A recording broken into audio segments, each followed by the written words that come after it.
when you're not very good at something, you spend more time learning about it, you know? So for me, and also for the people that I train one-on-one, a lot of my coaching experience comes from looking at what people aren't very good at and going home researching it, finding out how I can make them better at whatever it is that I'm coaching, and then bring that to the table, then go and do the workshops and the rest of it. But I think when it comes to lifting, a lot of it comes down to the way you're coached and originally, and those traits you carry over pretty much forever. I think Luke Barrow was saying that last time we talked about the same subject. He said usually the first style of lifting that you learn for Olympic lifting or even powerlifting is the one you usually stick with for the rest of your life. I've found that every workshop I've done since my work with Luke, it's stayed the same. I've always gone back to that go-to style of lift. Which was one of T's lifting coaches. Yeah. And a coach that I've worked with a lot too. But, you know, like specifically, he's a stronger guy than me, I would say, you know. He has the special gene that gains muscle a little bit easier than me. But he's not quite as flexible as I am. Yeah. It's a gift, man. It was a gift. But he for him, like flexibility is like a bit of a hurdle for him, right? Like he has to work harder on that than I do. So his experience in training has been different to mine. So when you work with me, you get the culmination of all of that different experience in that moment. So I'm like, and I see something, whereas he sees something else. Collectively, we're working towards the same goal with you, but what we see in that moment and what we express to you might be coming from a different place, if that makes sense. Yeah?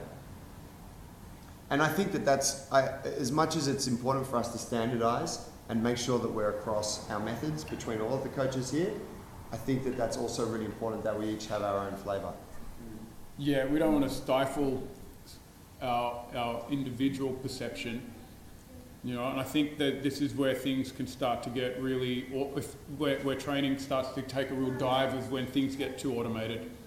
When this is the only way to coach this specific movement pattern, and you have to stick to these cues. And it's like, well, that depends on the style of coaching. It depends on the person that you are coaching, what they respond best to. Like, you know, I know that there's people that I've tried to get results out of, and the trainer next to me gets it instantly just by using different words, you know. So perception is something that we try not to stifle as much as possible. I think the best way to approach it is to take a little bit of everything that everyone offers and then combine it, you know. I think that's a strength, actually. It is. Yeah. I know that in our PT days, you know, I'll put myself down. I'll talk to you out of any exercise that I don't do it. Yeah. You know that, so you just change that.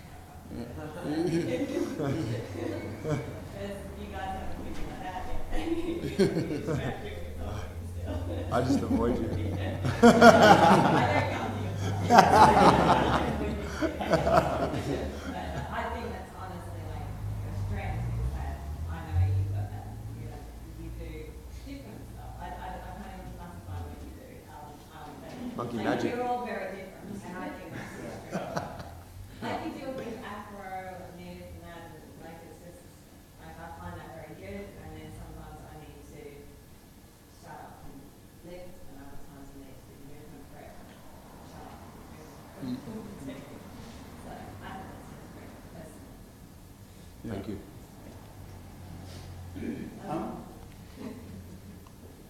So I have this slide up regarding the future. I think we kind of touched on these points already, questions from Greg. I'm wary of the time also, so we can open a bit more of a Q&A. I just wanted to go across further into where we're moving towards, or kind of where we'd like to move towards, and chat a little bit about where we want to go with primal theatre. He talked about it earlier on.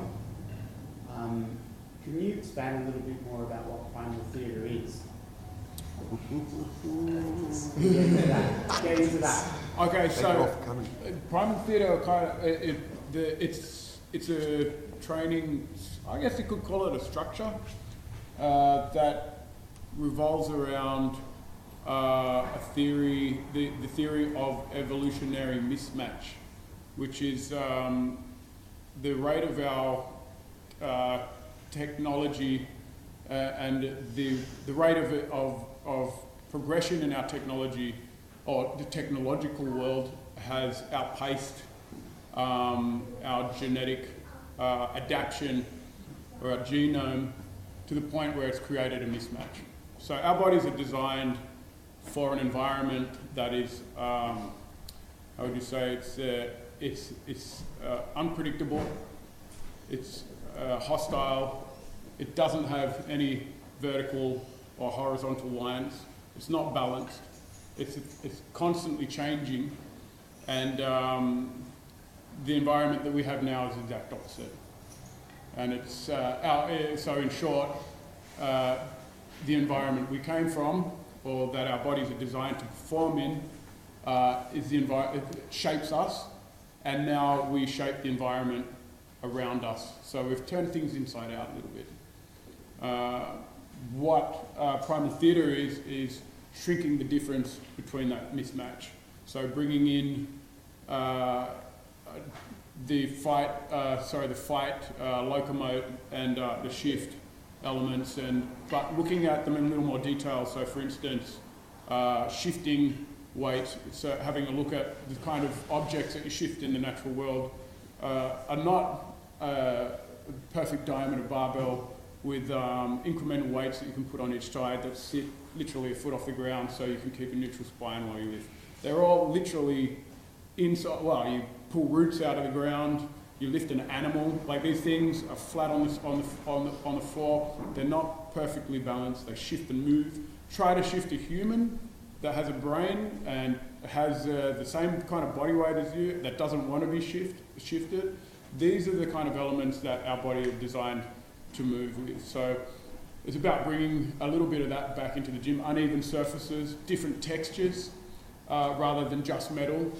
So we're looking at the texture of wood, the texture of stone, the texture of mud, of clay, of all these different surfaces and progressive responses you can get from these surfaces. The other things that we can play with are lighting, for instance, color temperature, and the kind of response that has on you on a subconscious level. The amount of light, working in dim light with blue color has a different, have a different response. Your body will have a different response to a very bright yellow light. Shifting, lifting, and then climate, fighting. Yeah, climate, rain, wind, all these cold. other actions. But also moving away from stuff like sets and reps. So all these things that we've brought into exercise that didn't or don't exist in an environment when you move through necessity. So rather than sets and reps and time frames, we'll be looking at scenarios. So the scenario might be, just say we have a leather bag that's shaped like a horse and it's stuffed with gel and responds the same way. And there's 5 of you that have to shift that leather horse across uneven surface to the other side of the gym. And in three minutes time, another tribe is going to come in and attack you. So now you have this environment where you're shifting heavy weight at the same time as grappling your way out of a scenario in a certain amount of time before. And then I'm going to switch the lights off. Yeah, and then the lights halfway through. We actually experienced this on our last retreat, and it was kind of planned like that. But Franz knows all about it. We got these guys off the boat and Pam off the boat, and that afternoon we suited them all up in gloves and we got them sparring, and we were out on an open field. The ground was very uneven. The light was going down, the wind picked up, and these guys, a lot of them for the first time, were punching each other in the face. And it got really primal. It got very quiet very quickly. Yeah. And I watched the way people responded, and it was very, very different to anything I've seen in the gym. Not just in the way that they've responded psychologically, but also physically. As the light started to dim, the guard opened it up a little bit more. that was more kind of about the touch and feel and less about what they could see. And then the wind picked up, and the majority of people didn't even hear it. They were watching it on the video and they're like, it wasn't that windy that night. But for me as a bystander, it was windy. But nobody even registered the wind because it wasn't a determining factor for them. So yeah, this is the area that we would like to start exploring and building our gym more like a studio, so we can start tapping into our film knowledge and capitalizing the 10 years that we spent on set, and start to bring that into a gym environment and hang ropes from the ceiling to create like vines and create structures out of metal or wood that represent inside of a true canopy, climbing walls and stuff, and to be able to manipulate and change that environment every time you step into the gym and have a look around and holy shit, things have changed again, you know, and to be able to get just creative and play around with different shaped objects and logs and the rest of it. But that's kind of primal theatre wrapped up. My God, if Has it ever been considered to do workouts on the beach? Because since the ground is also different there, it's a lot heavier too. in soft sand? Yes. Oh yeah, soft sand, great. I've done a little bit in the past, but it's up. Tough part is you need a license these days.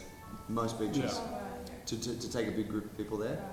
Yeah, just because it's become a commercial, venture for a lot of fitness businesses. But yeah, beach would be awesome as a thing for sure. The other thing, I guess the tricky part about developing that is making sure that we adequately prepare the individuals who will be going into that environment. Because you think about when it becomes more dynamic, there's also more inherent risk. And so we want to introduce the risk, but we also need to make sure we have safeguards to try and reduce it. Yeah. Other areas, retreats. Yeah, we ran our second retreat a couple of weeks ago. It was a massive success. A couple of people here now from the retreat. It's probably, for me, been the coolest thing that the business has been able to do yet. Personally, I'm like, this is something that I really enjoy, and not something I'd ever thought that I'd be doing when I started with the whole business thing. But we want to take it further. We want to run them more regularly. We want to run them overseas. We've been talking about going to the Cook Islands, where T has his background's from. We've been talking about taking it to Fiji, where Paul's background is.